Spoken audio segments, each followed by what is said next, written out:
Okay, Assalamualaikum warahmatullahi taala wabarakatuh, and very good evening to all of you. So today we're gonna discuss about chapter 4, which is focusing on the types and also level of diplomacy. So previously we already touched on the history, type, and everything. So now we're gonna focus more on the level of diplomacy and also some types of diplomacy that are actually being used before and quite uh, we can say it popular. Okay, so basically this is our outline of the class today. Okay, so we're going to focus on the three main topic, which is the first we will discuss on bilateral, multilateral. This is type of diplomacy lah. Military, short diplomacy, as well as gunboat. And then we're going to look at the track track of diplomacy. So we have track 1, track 2, track 1.5, okay, track 3, and also multi-track diplomacy. So we're going to see whether what is the meaning and also the idea of the tracks. Then we're going to touch some on economic diplomacy, culture, preventive, and also public diplomacy. Okay, for the first, we're going to look at the introduction itself. As you know that diplomacy is the art of science, okay, for maintaining peace, relationship between nations, group, and also individual. So when we talk about this, we talk about diplomacy itself. It is actually represent a group lah that discuss about issues in terms of conflict, trade, environment, technology, etc. So it is a process of negotiation, and we can say it is a bargaining process. Okay, throughout to get something that we want. So each group in a negotiation uh, will ask more than they expect to get. So they compromise and give up some of what they want in order to came to an agreement. Okay, so when we do a negotiation, when we have successful in our negotiation, also we got a good result in the process of negotiation. It is what we call as diplomatic agreement. Okay, so the interaction can be throughout occasional or permanent diplomatic contract. It depends on the situation. So today, diplomatic practices are more consequence for the globalization of diplomacy. It also include the revolutions in information and also communication. Okay, and also from the beginning until today, so the core of diplomacy is unchanged. It is evergreen until today. Okay, so why diplomacy are so important? Okay, so we're gonna look back a bit on history. So the Vienna Convention of diplomatic relation is the main for the diplomatic relations process and also idea as well as the practice. So it codify practice that had evolved over time and become enduring foundation of diplomacy practice. So the central pillar of the VCDR is reciprocity. So it means the central pillar of the VCDR, so Vienna Convention Diplomatic Relation, is the country lah. Why country extend diplomatics? Okay, so when they extend diplomatic, they give privilege to the diplomatic. Okay, and also immunities to other based on receiving the same benefit from themselves. Okay, this convention is focused on bilateral diplomacy. Okay, so but now world already changed. Okay, not only for world not currently not only focusing on we call as bilateral diplomacy. Now, international organization become more huge and also important to international system. So that's why the merge of multilateralism or multilateral diplomacy are very important nowadays. Okay, so the scope of diplomacy being we can say a dynamic factor from bilateral to multilateral. Okay, this is the core of the Vienna Conventions on diplomatic relations. So it is stated on Article 3. So it already stated the functions of diplomatic mission consists what we call as inter alia. So we have five functions, or we can call it as core. So the first is representing the sending state to the receive state. Okay, so you as a diplomat, you are representing uh, on behalf receive state, sending state to the receive state, and then protection in the receiving state, the interests of the sending state and of its nationals within the limits permitted by the international law. So there's a law already stated that your immunity, your eligibilities, and also your tasks, what you can do, what you cannot do, and everything lah about you. Sekejap Okay, sorry for the azan. And we shall continue. Okay, the third will be on negotiating with the government on the receiving state. So they need to do negotiation, whatever that being asked or being told by the uh, sending state. Okay, so what you need to do. Okay, the fourth is asserting by all lawful means conditions and developments in the receiving state and reporting to the government of the sending state. Okay, so this is another four.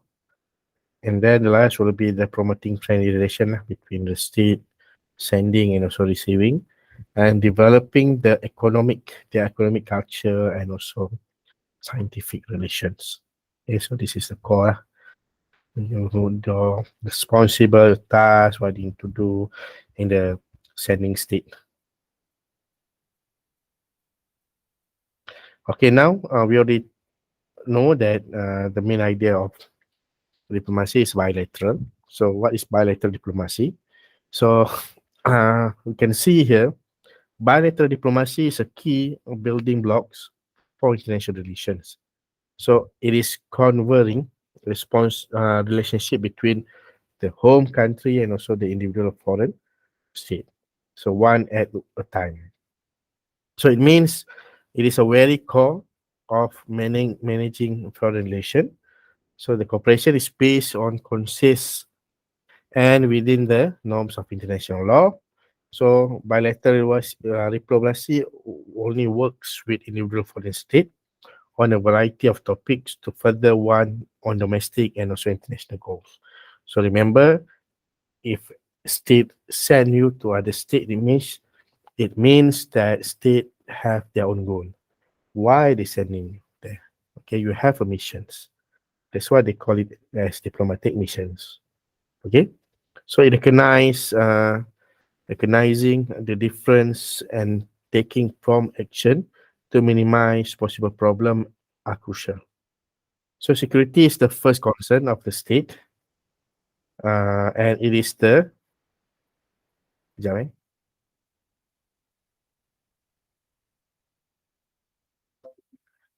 Okay. Again, security is the first concern of the state, and it is at the foundations of foreign policy. Okay.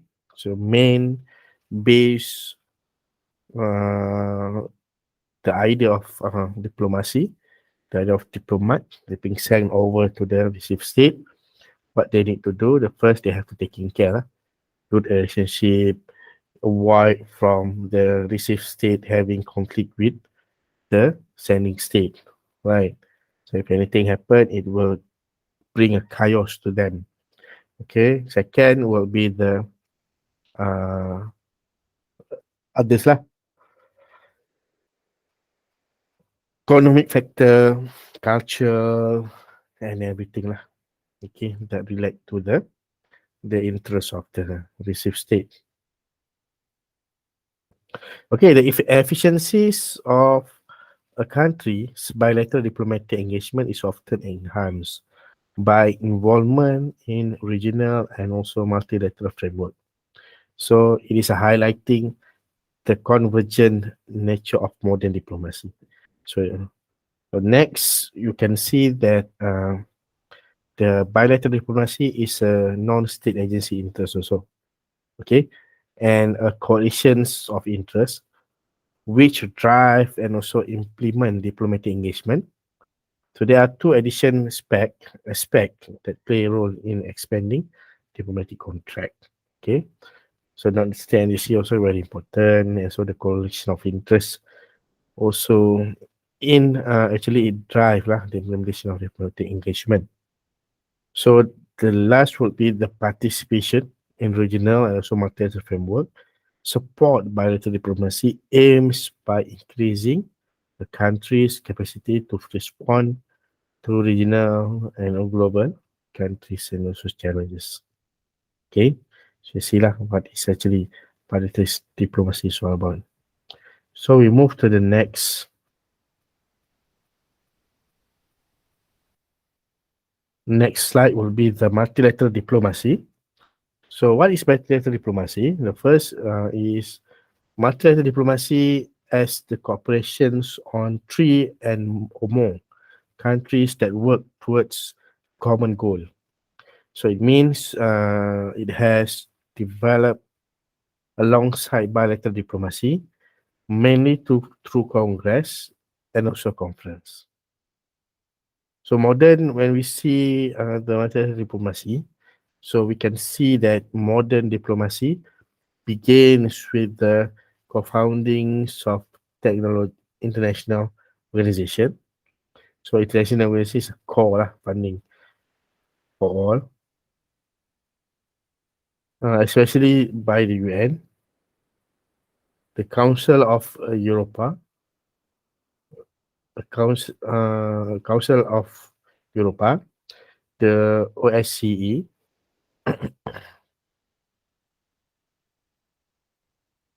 and the European Union. Okay.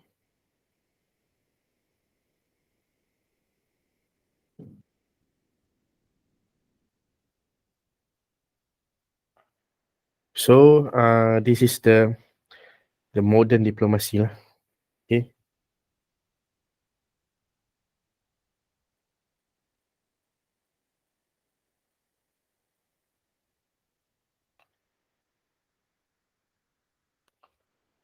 Okay, OSCE is for it is the Organization of Security and Cooperation. Okay, so in Europe, it's also similar like European Union, but focusing on security. Okay, in the wake of current challenges and globalization, multilateral diplomacy is an indispensable from the international diplomacy. So you can see that global challenges that we are facing, such as climate changes, migration, transborder crime, sustainable development, opportunities, and risks of new technology can be addressed through mutual cooperation. Okay.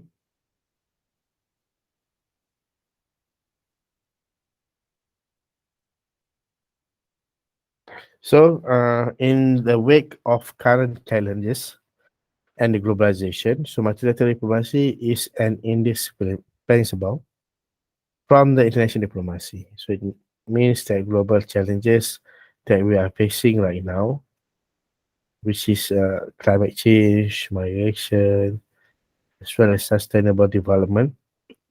So the opportunity of the risk of new technologies can be addressed through mutual cooperation. Okay.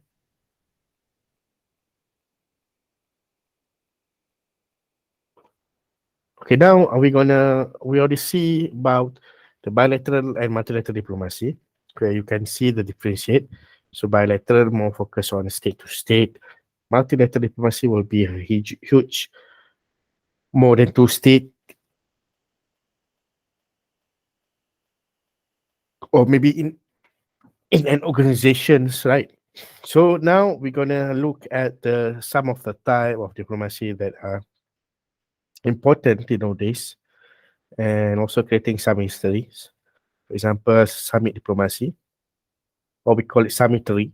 So it is a high level of diplomacy carried out with the participation of the head of state themselves.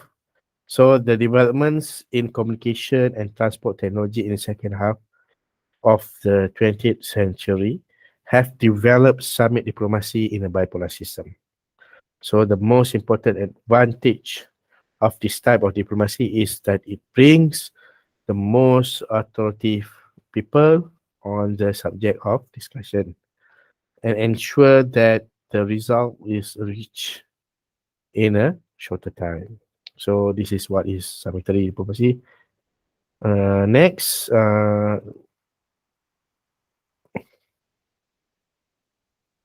okay, so diplomacy is not a new device of international relations, and its origins are to be found in the earliest history of diplomacy. So when we look at the history, or we go deep into the ancient cities, right? So the ancestry of summit diplomacy can be found in a number of earlier diplomatic development and the meetings of the political leaders of the great powers in the 19th century, and this part of the 20th country. So, for example, the 1979 Camp David Accords signed between Egypt and Israel were accepted as a result of the negotiation between Anwar Sadat and also the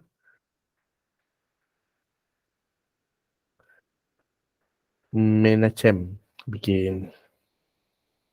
Okay, so this is what we call summit diplomacy. Okay, next we go to the shuttle diplomacy. So shuttle diplomacy basically refer to the use of a third party. So we call it a mediator lah. Okay, so intermediary to negotiate peace between two conflict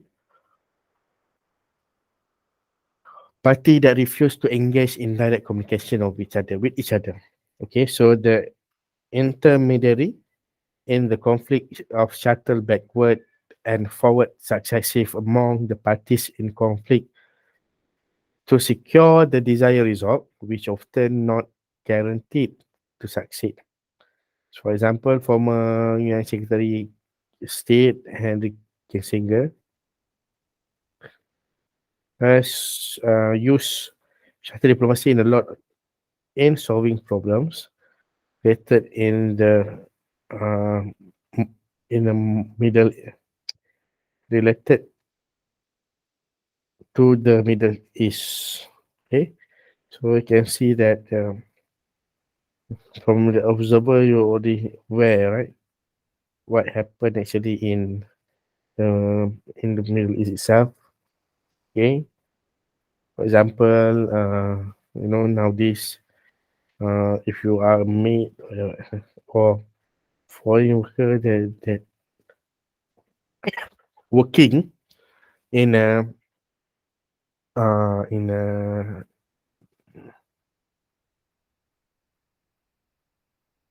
better diplomacy mediator lah. Okay, for example, sorry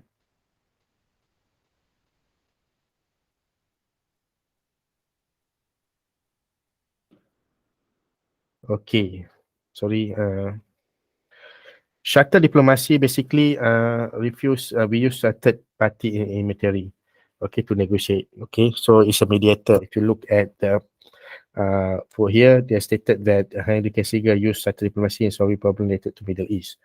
Okay, for example, if you look at the Southeast Asia, the Philippine conflict between ILF, Moro Islamic Liberation Front, and the state of Philippines uh, that they have more than 100 years. So the government of Philippines on 2018 stated that it is enough of 2000, I guess earlier than 2018. So it said enough is enough. We need to settle and get a mutual agreement between MLF and also the state government. So they're using what this kind of diplomacy, which is subtle diplomacy. So uh, they appointed Malaysia as the mediator to settle this crisis. So when Malaysia become mediator on that issues, is one of the it is one of the greatest thing lah has been done by Malaysia to become a mediator in the issues between uh, MILF and also the the state of Philippines. So the ironies of shuttle diplomacy is it is widely being used, focusing on Middle East. For example, US become mediator between Palestine and Israel, right? So until now, so a lot of conflict can be settled using shuttle diplomacy. Okay, so this is 6 Day War. Okay, Henry Kissinger become mediator. So following 6 Day War, so they pursued stimulously, as some writers point out, two primary goals of the US in the Middle East, namely supporting Israel's claim to the land she gained during the war and decreasing Soviet influence in the region. So with this goal in mind, Henry Kissinger shuttled between different capitals in the Middle East, but he told Israel leaders something: you can keep Golan Heights, and the Arab leaders something else. US support no claim by Israel to the Golan Heights, while publicly he sounded a natural peacekeeper in the region. Okay, so that is what we call a subtle diplomacy. Okay, now we move to the next type of diplomacy, which is gambot diplomacy. Okay, so or we call it as big stick diplomacy. So gambot diplomacy is the practice of backing up diplomatic effort with a visible shows of military might. Okay, so the term gunboat diplomacy came from the idea that gunboats are quite small and easy to maneuver. So yet they have strong weapon concealed.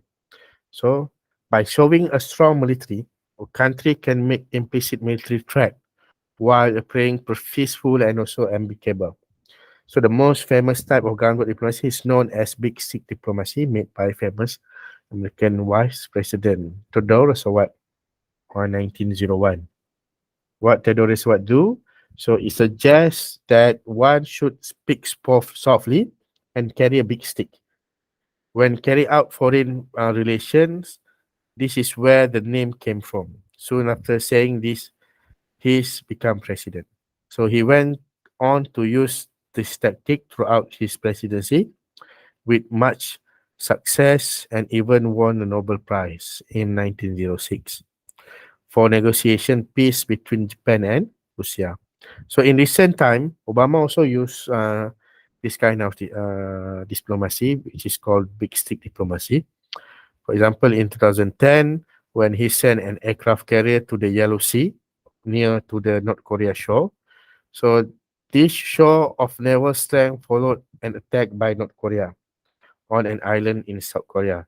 and had the aim to send a warning message to both North Korea and also China.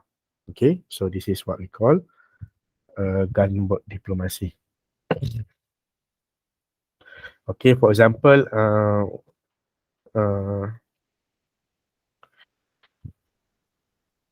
this for example, dominant state can use this type of diplomacy, right?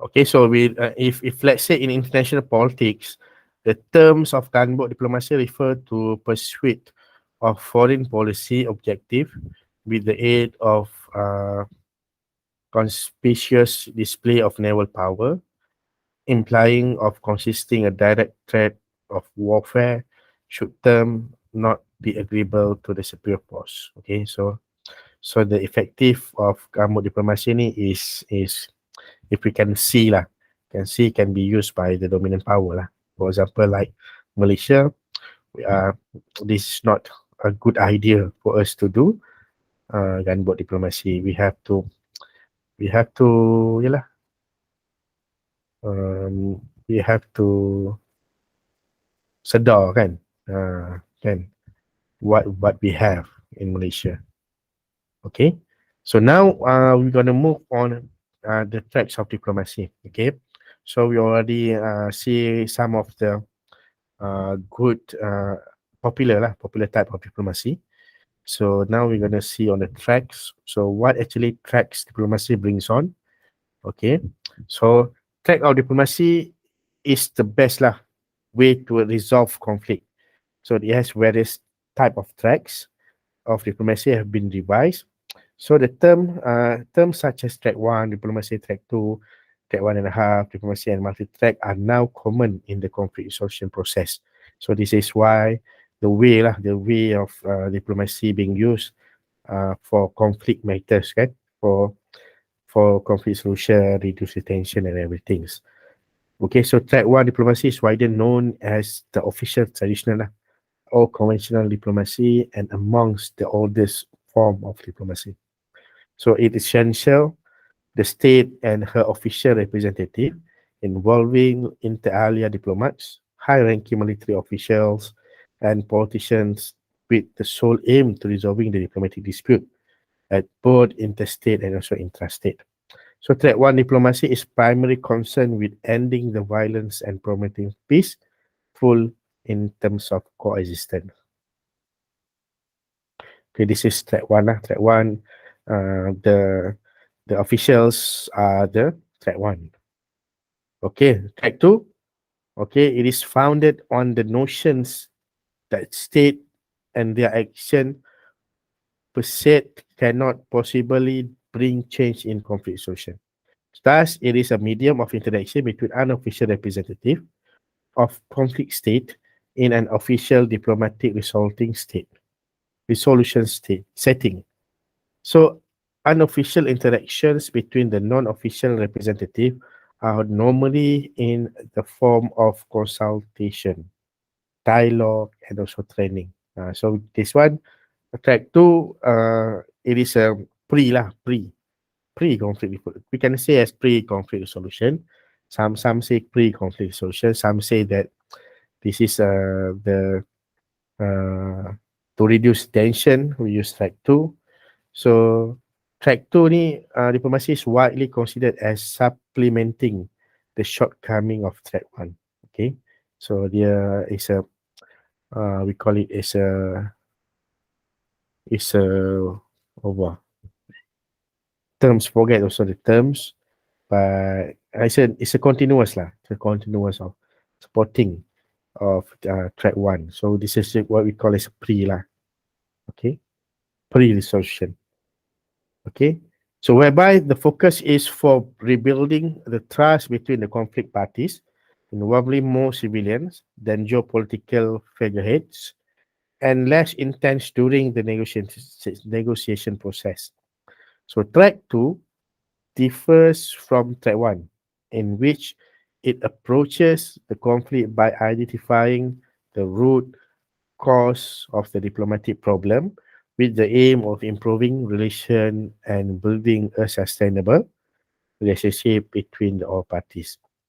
Okay, so the obligations of the apartheid regime in South Africa was an example of track two diplomacy in successfully resolving international material cases.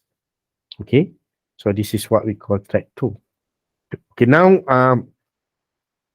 we're going to look on the track one and a half diplomacy.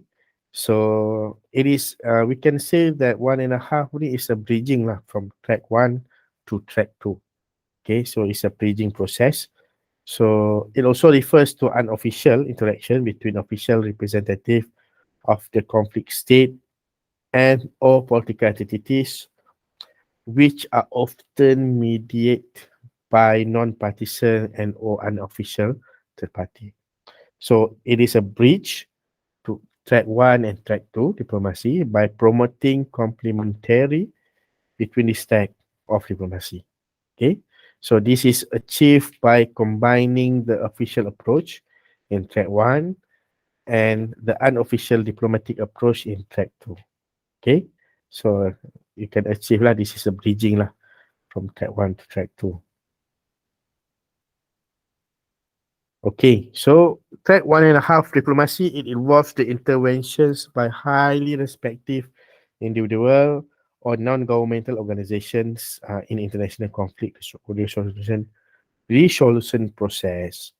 So track one and a half diplomacy also allows a natural mediator to mediate either via direct mediation or conciliation.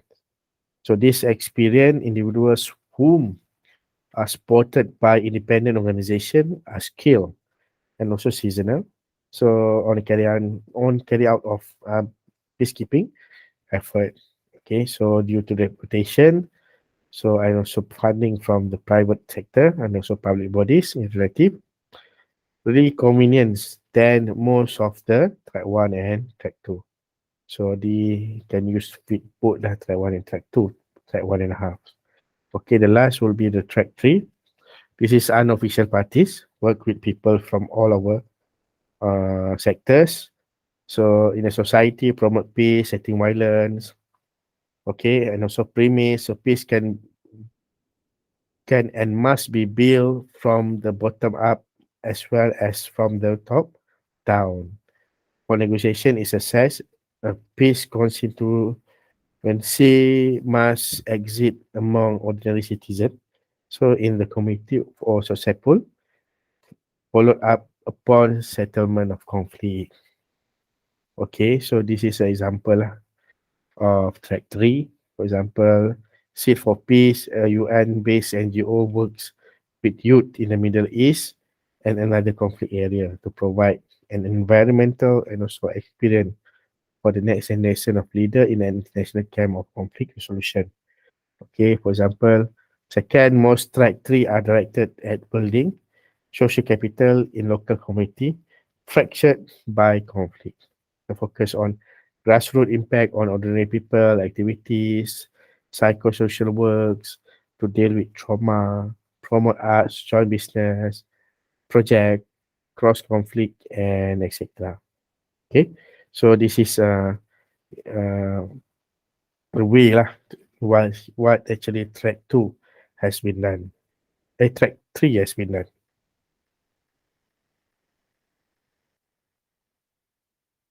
Okay, so contribution, success in changing attitude about the others and building capacity to work together. It is to develop peaceful means of resolving conflict, breakdowns of stereotypes, and emerge of deeper understanding of others' intention and behavior. So it also open channel for communication cross conflict line. For example, former president of Ilham College and a Quaker peacekeeper, so Dr. Landrum Bowling. So he served as an unofficial liaison between US President Jimmy Carter and also Yasser Arafat when there was no official contract between US and the PLO. Okay, on track 2 dialogues also have provide few forums where Israelis were able to meet the Iranians and also Syrians. Okay, so track 2 process. So this track very important because it buildings the trust of relationship, transformation of attitude and communication. It also humanize conflict, identity common fears and also needs. So it also change the perceptions of conflict to facilitate mutual understanding, address on psychological dimension, conducive the emergence of new willingness to engage with the other side, empathies, and also can lead to compromise. Okay. Next, new options for negotiation. Uh, the idea of the negotiation of track is a proposal can be used by the government to open door to dealing with interactable issues, generating ideas for escalations and settlements that could not be raised during recent negotiation. Last would be the strengthening lah, the voice of moderation, open space for voice of moderates on both sides that have been silent for marginalized. Can influence changes in public opinion in favor of resolution.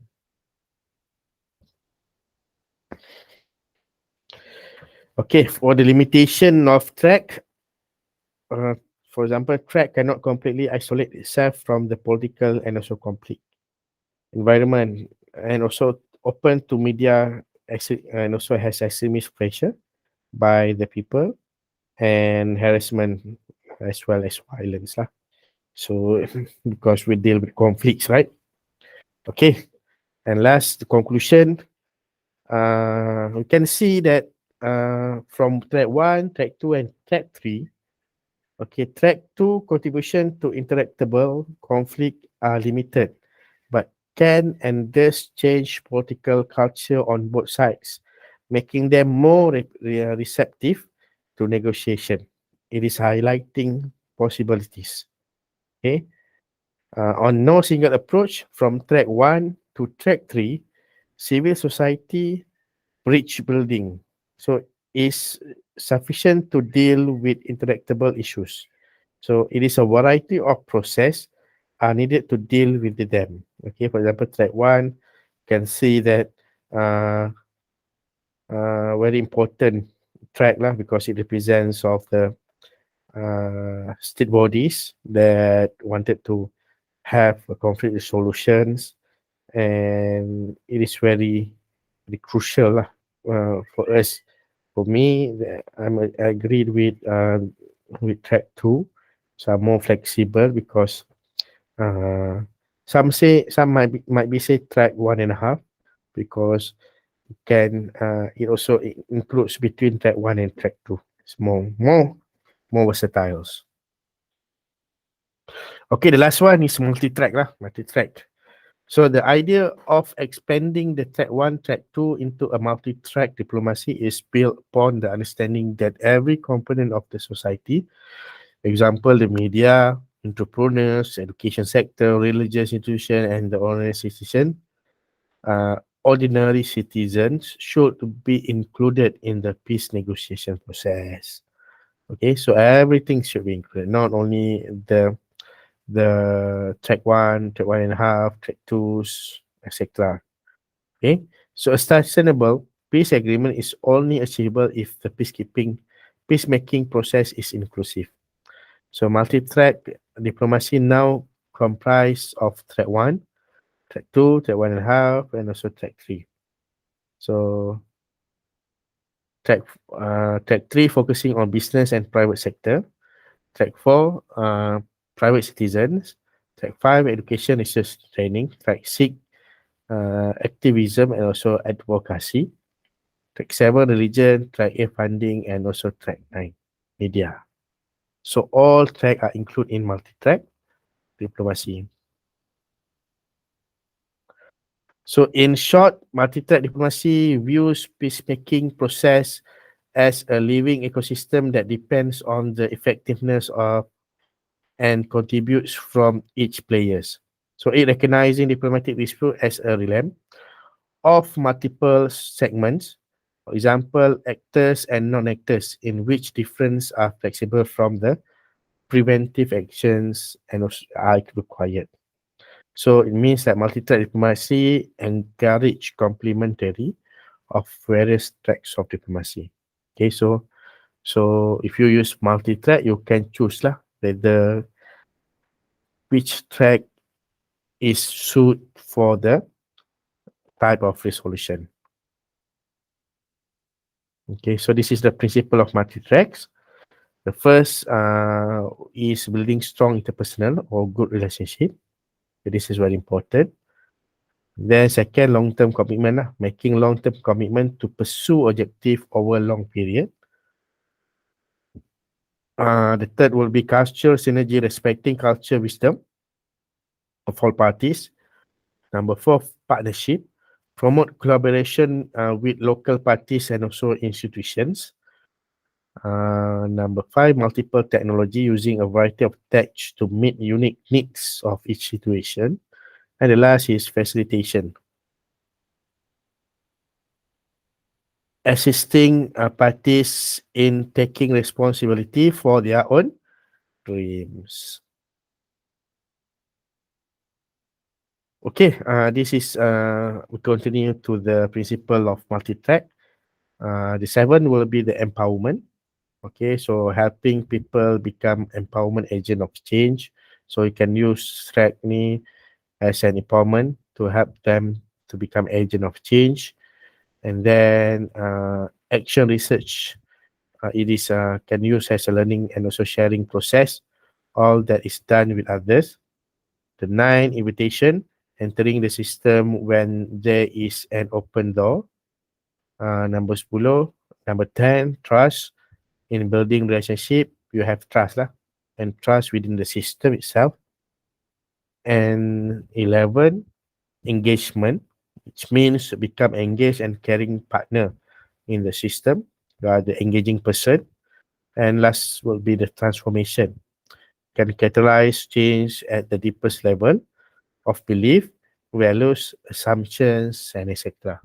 Okay, so this is we have 12 lah, 12 principles of multi-track diplomacy. Okay, so now we're gonna see some edible evidence lah. Okay, on some other type of diplomacy that are, for example, economic diplomacy. Okay, so economic diplomacy very important diplomacy lah nowadays, because trade deal with economic factor all.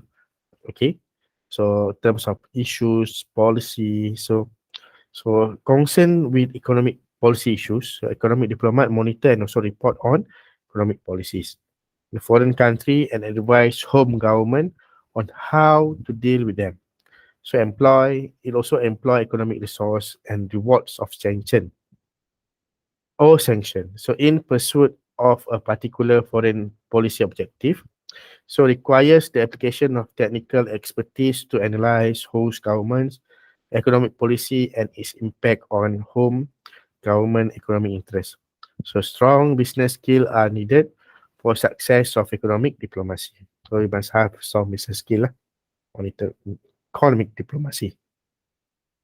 Okay. So scope of economic diplomacy ni, it is focusing on international or domestic economic issues. So the rise of globalization has increased the interdependency between domestic and foreign market dynamics.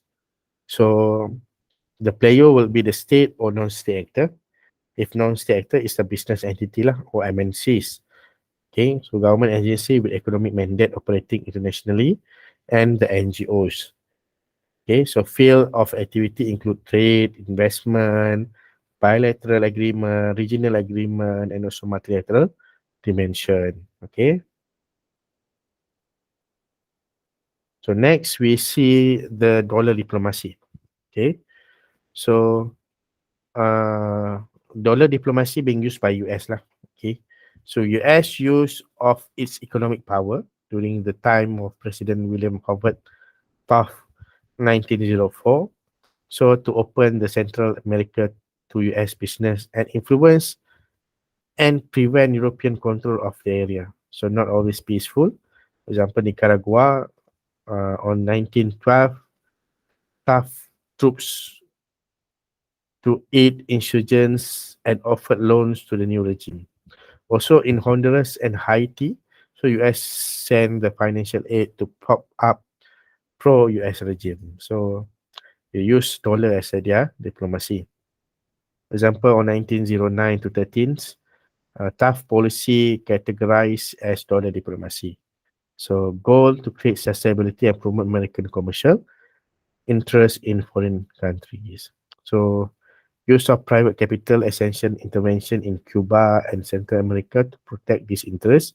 It also allows the US to gain financially while stopping others from doing so. So until now, I guess US still use dollar diplomacy in each conflict nation, conflict state, and also third world state. Okay, we go for regional diplomacy.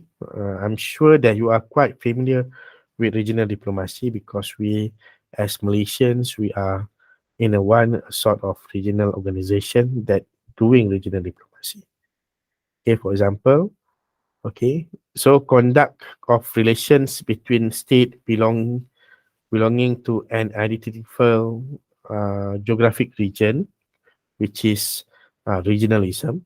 So a strong force in the rise of globalization has prompted out benefit small country for strength to become as a group and for as a group organization lah.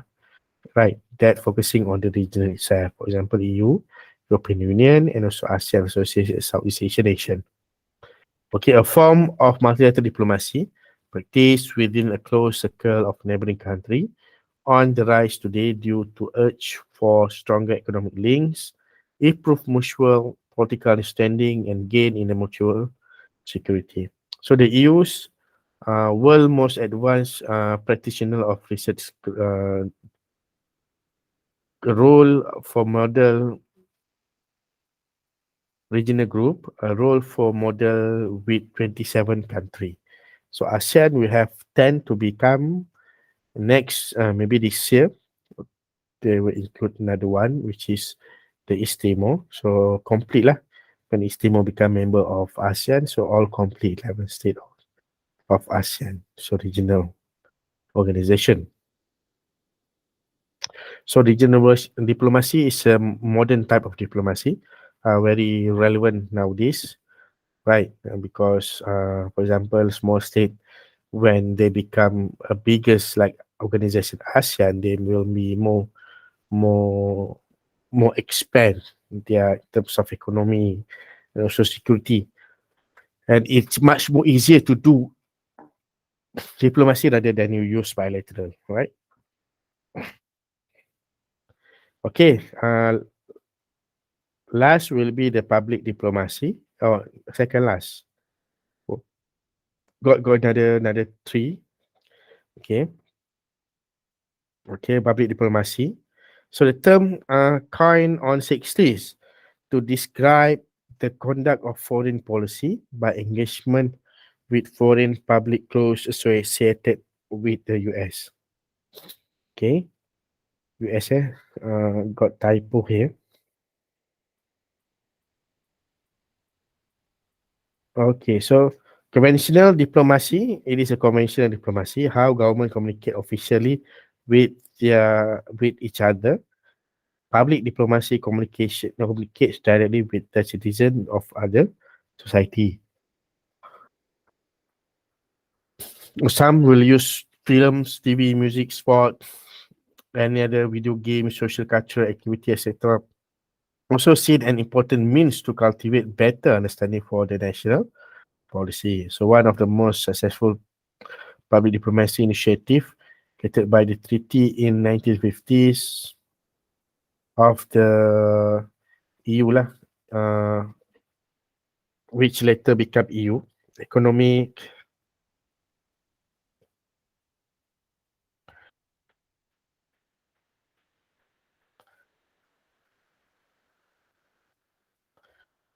European Coal and Steel Community. Okay, European Coal and Steel Community was a European organization created after World War II to regulate the coal and also the steel industry. And later on, it combined become European Union. So they tied the economies of Europe together so that war become impossible.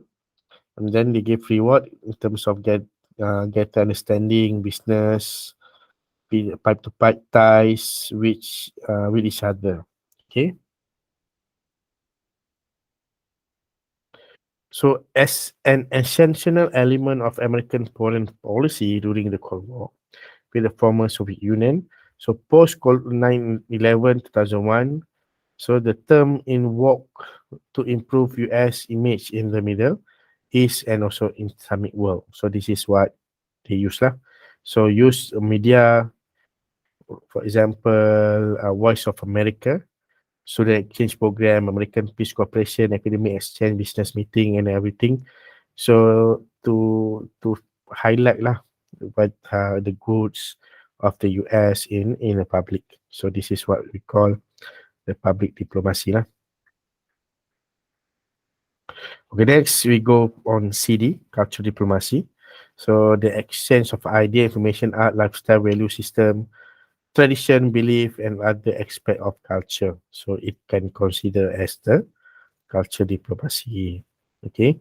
So culture concept in political science describing the use and transfer of culture ideas between groups to achieve rapport and understanding. Rapport and understanding. So prime example of soft power. Example, ability to persuade through culture, values, and ideas as opposed to hard power which conquers and causes throughout military. Joseph Nye. So it means soft power are more or less you can actually influence others lah rather than using hard power. Okay. So for example, recognition required each party to recognize the distinct culture dynamics of the other qualities. So understanding study of foreign culture dynamics to gain understanding in terms of dialogue, to accept the acceptance of the universal tenet of dialogue through interpreter, or use the common language includes non-verbal communication. So cultural diplomacy is very huge lah. Okay, very huge. Okay, in terms of sports, in terms of tradition, in terms of lifestyle and everything lah. Right? You also know, right, cultural diplomacy. For example, the influence of Korea, right, throughout the world. So it's one type of culture diplomacy. So ping pong diplomacy. So last, ping pong diplomacy. So very symbolic type of diplomacy. So it refers exchange of ping pong players between the US and PRS in the 70s. So mark that in US people China relations, which led to the visit to Beijing by the President Nixon on the 1972.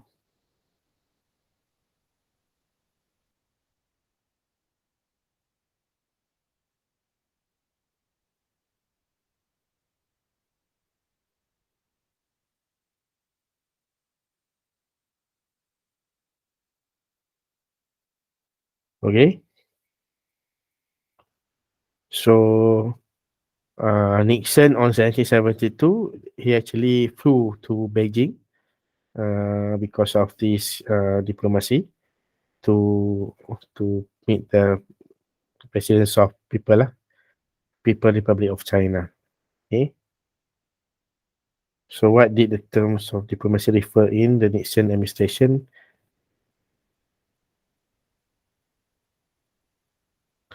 Okay, so US table tennis team was in Japan on 1971. So for the 31st World Table Tennis Championship, when it received invite to visit China lah. Okay, so April 11 and until 17 1971, the visit by team was first American sport delegation to visit China since 1959. So team comprised 9 American players, 4 official and 2 sports.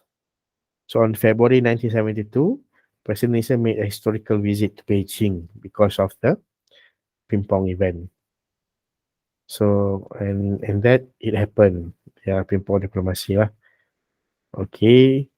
And then in conclusion, so the solutions which are invisible, inclusive, and also democratic will produce a framework that is sustainable for the futures. Okay, uniquely, the various of track of diplomacy operate in an ecosystem which complements each other instead of competing against each other. So democratic interdependency and also inclusiveness are the foundations of the lasting diplomacy. So it actually is a particularly so with the involvement from the non-conventional actors, players in international relations such as the academics, religious leaders, etc. Everything. It is very useful. So in modern diplomacy, this non-actor have achieved the celebrity, for example, the celebrity like the status to carry diplomatic leverage. So if you see that the diplomatic missions are very important throughout the whole system, not only focusing on the state or maintaining security, but it also helps us to develop our economic system, develop our interdependency in terms of foods, culture diversity and everything. So as long as the state itself can remain we call it survive in the international system, so still the diplomatic missions are still relevant till today. Okay, so I guess it wrap up our chapter for chapter 4. So we're gonna see you guys on the next chapter, which is chapter 5. Okay, so see you. Have a nice day all and take care. Assalamualaikum warahmatullahi taala wabarakatuh.